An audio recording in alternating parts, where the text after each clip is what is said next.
Pinapangako ko sa'yo mabubuhay siya. Ang mabuti pa ipagdasal natin siya. Mahal tayo na simbahan.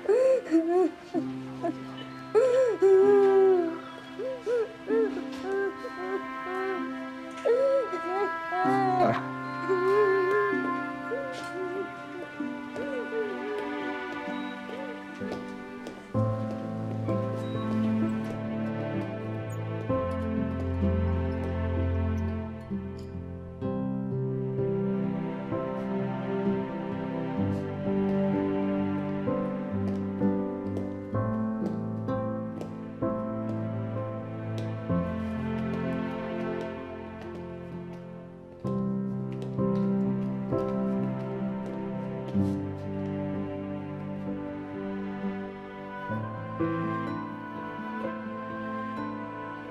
Joy. Alam ko masakit sa'yo yung nangyari. Pero huwag ka mag-alala.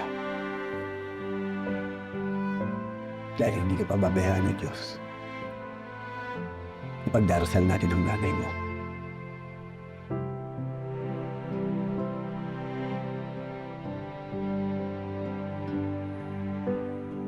In the name of the Father, the Son, the Holy Spirit.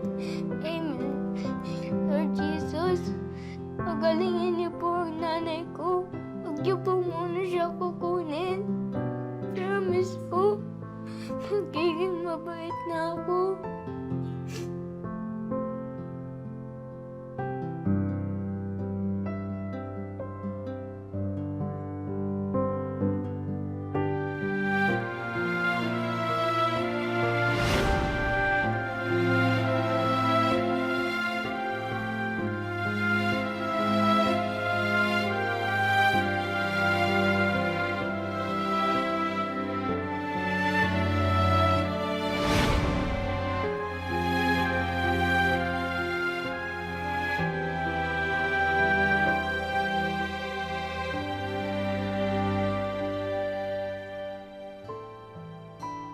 Alam mo po, Joy. Alam ko kung gaano kasakit yung nararamdaman mo kayo. Dahil ako, bata pa lang ako namatay na rin ang nanay ko. Napakasakit dun para sa akin. At ayokong maramdaman mo yon. Pero alam ko po, Joy,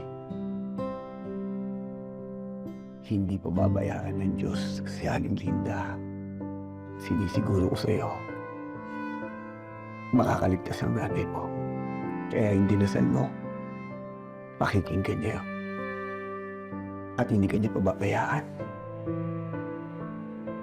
Dahil mahal na mahal ka ng Diyos.